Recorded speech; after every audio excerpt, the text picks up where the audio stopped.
Hello, and welcome to my World History Notes, where I read from the book I wrote to teach homeschoolers world history. A Bible Believer Looks at World History, which you can purchase on lulu.com, amazon.com, or at the Bible Baptist Bookstore. So we're going to start today, take up where we left off. We're talking about the Hyksos invasion and then about Joseph. We're going to move on past in the Bible Jacob and Rebekah's deception of Isaac and Esau, Laban's deception of Jacob, and Jacob's reunion with Esau in chapters 27 to 33, passing over the ladder to heaven of chapter 28, which is the Lord Jesus Christ, according to John 1:51. We come to the story of Joseph, which begins in Genesis chapter 37. Joseph is sold into slavery and eventually winds up in the, quote, employment of an officer of the Pharaoh. He winds up in prison, which eventually results in chapter 41, and Joseph, now 30, as being second in command of the entire nation of Egypt under the Pharaoh.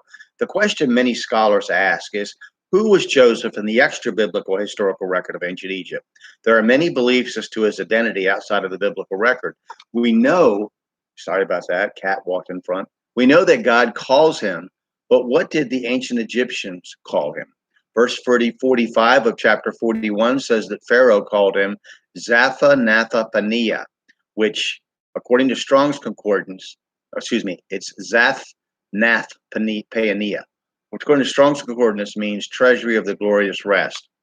Durant would place Joseph's life at around 1900 BC, but also implies he is only a mythical figure, the subject of poetic imagery. Most historians view the entire Bible in this light, as what they hold as valuable in human history is in direct opposition to what God regards as of the utmost importance. Usher places Joseph's promotion at 1715 BC, which places him during the Hyksos domination of Egypt, as Jones suggests. According to the late Ron Wyatt, controversial and often ridiculed biblical archaeologist and the basis for Anchorstone International at anchorstone.com, I don't know if it's still up or not, but the identity of the biblical Joseph matches that of Imhotep, the vizier or prime minister of Pharaoh Djoser. That's Djoser.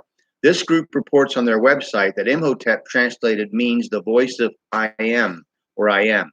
However, dating Imhotep to the building of the first pyramid creates a problem for traditional archaeology, as there is a near 1,000-year discrepancy between Joseph's sojourn in Egypt and building of that pyramid. The dating of Joseph's influence in Egypt is certainly a topic of interest. The discovery of a canal in the extinct lake called the Sea of Joseph by the American engineer F.C. Whitehouse over a century ago, and the inscriptions found in Egypt referring to the 7 years of famine and the 7 years of plenty are quite intriguing, to say the least. The problems and controversies surrounding the various voices regarding the dating of ancient Egypt make this even more difficult to study. Egyptology and biblical archaeology are two of the most fascinating fields of sciences dealing with the past. It is dangerous, however, to assume without critical questioning the stance of any one individual university or any one influential celebrity, such as Petrie or Kenyon, in regard to when things actually happened or if they happened at all. Many a person has lost their faith in the biblical record over an assumption made by a science, quote, celebrity that was revealed by later discoveries to be wrong or a blatant falsehood. Before accepting any statement by someone outside of the Bible as being dogma, please investigate for yourself. The so-called, quote, facts of history can change with each new publication of a scientific journal, and in the end, it is only the Bible that you can count on as your final authority. It has been said that given enough time, science will catch up with the Bible. In saying this, I do not mean to show disrespect for the scientific method. It is the best means we have of discovering the natural world. However, broad pronouncements and categorical statements about historical facts made with limited evidence and biased in favor of one theory or the other must be taken for what they are, conjecture. We'll stop there. We're going to go back to China next time. Then we'll come back to the Near East. So I hope you got something out of it. At least get in there and study world history. Take care.